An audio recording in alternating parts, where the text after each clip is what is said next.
हाँ जी, कितना सारे दिस इज़ शेरपुत। मैं हाजिर हूँ आज अपने नए वीडियो के साथ। तो गाइज़, मैंने वादा किया था कि मैं नया वीडियो लेके आऊँगा, और नया वीडियो मेरा है द ग्रेट मराठा, सबसे बड़े मराठा बोलूँगा, ग्रेट शिवाजी पर। तो भाई, शिवाजी बेसिकली जो थे, शिवाजी को हम याद करते हैं कि वो बहुत बड़े सूरमे थे, बहुत बड़े मराठा थे। मैं बेसिकली मैं जो वीडियो है ना, मैं वीडियो उनके बायोग्राफी या उस पर नहीं लेके आ रहा। सबको पता है बायोग्राफी उन्होंने कौन सी जंग लड़ी, उनको कितने दुख झेलने पड़े। उनके पास कम फौजें थीं, उनके पास कम सामान था, कम फौजें, कम आर्टिलरी, और घिरे हुए थे। उनकी हालत इजराइल जैसी थी, चारों तरफ से अरबों से घिरे हुए। एक आदिल शाही, एक गोलकुंडा, एक मुगल, तो अहमदनगर, तो ये लोग थे जो सारा का सारा मराठा एम्पायर को घेरे थे। उन्होंने अपनी कम आर्मी होने के बावजूद भी भगा भगा के मुगलों को मारा। कभी अहमदनगर में मारा, कभी गोलकुंडा में, कभी सूरत में ठोका। सूरत मुगलों का गढ़ होता था, वहाँ पे हराया। ठीक है, फिर मुगलों से ट्रीटी भी हुई, मुगलों से शांति वार्ता भी हुई। ठीक है, वो मुगलों के लिए उन्होंने थोड़ा बहुत काम भी किया। उनके बेटे को जब उनके उनसे किले मांगे गए, औरंगजेब ने किले मांगे, उनके पास टोटल 35 किले थे। तो लेकिन उन्होंने मुगलों की कभी भी अधीनता स्वीकार नहीं करी। वो इनका एक एक स्ट्रेटजी थी, एक रणनीति थी कि भाई इन मुगलों को कैसे भगाया जाए।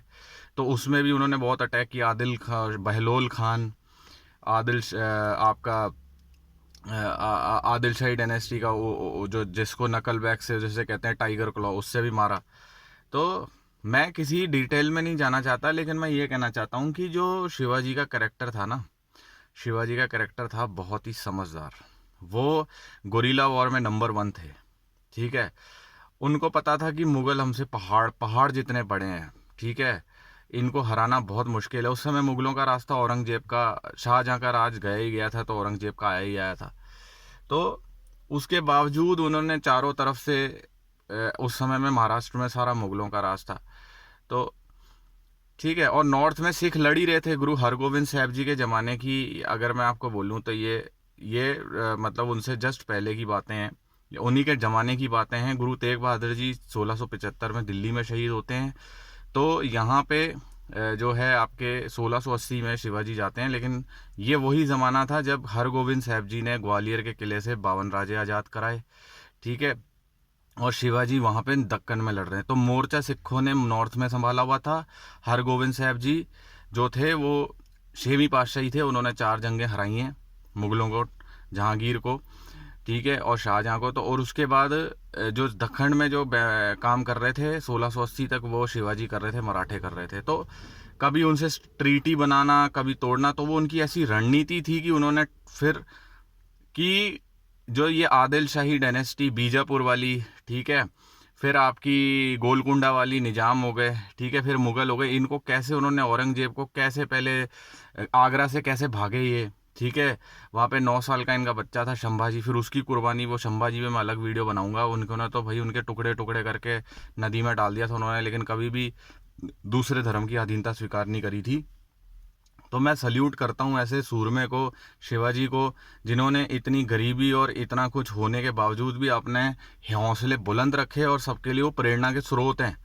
मैं कहता हूँ सिर्फ हिंदुओं के लिए नहीं, वो हमारे पूरे भारतवासियों के लिए, सबके लिए एक प्रेरणा के स्रोत हैं। जैसे सिखों में मैं कहता हूँ कि हमारे गुरु साहब, हमारे जो सूरमे हैं, वो सबके लिए एक प्रेरणा के स्रोत हैं। हमें उनसे सीखना चाहिए। अगर हरि सिंह नलवा हैं, महाराजा रंजीत सिंह हैं, तो यहाँ पे शिवाजी हैं। ठीक है, संभाजी हैं। ठीक है, तो ये थे असली मराठे बब्बर शेर, जिन्होंने उस समय की समंदर एम्पायर और मुगलों को बजा बजा के ठोका है। ऐसा जिगरा होना चाहिए। मैं सल्यूट मारता हूँ शिवाजी और उनके बेटे को, जिन्होंने अपने बंद बंद कटवा लिए, लेकिन कभी भी कोई दूसरा धर्म इस्लाम कबूल नहीं किया। उस समय इस्लाम का ही राज था हिंदुस्तान पे। औरंगजेब तक उस समय होते होते 150 साल तो मुगलों को हो ही गए थे। 1526 में आए थे वो लोग, राज कर रहे थे। और बाकी उनके बारे में आप लोग डिटेल में पढ़ना चाहते हैं पढ़ें। और वो गोरिल्ला वॉर में बहुत स्ट्रांग थे। सूरत उन्होंने जीता, अहमदनगर जीता, बहुत लड़ाइयाँ हराई मुगलों को, एक दो हारे भी, लेकिन वो उनके पास रिसोर्सेज कम थे। लेकिन उनको फिर चाल से हराया, उनके साथ दोस्ती करी, फिर हराया। फिर उनके किले लेने लगे, तो उन्होंने 35 में से 12, औरंगजेब कहता था कि मैं इस बंदे को ही मैं काबुल में भेज दूंगा। ठीक है, वो इन्हें काबुल भेजना चाहता था, लेकिन वो भी औरंगजेब की वो वाली रणनीति भी फेल कर दी इन्होंने, उनको हराया। तो सैल्यूट है ऐसे सूरमे को। जय हिंद, जय भारत दोस्तों। हमें भी ऐसे आइडल्स और ऐसे सूरमों की ज़रूरत है जो कम रिसोर्स होने के, कम सुविधा और कम वसाइल होने के बावजूद भी वो आगे बढ़ें, लड़ें और दुश्मनों का और जालिमों का नाश करें और इस देश की रक्षा करें। जय हिंद, जय भारत।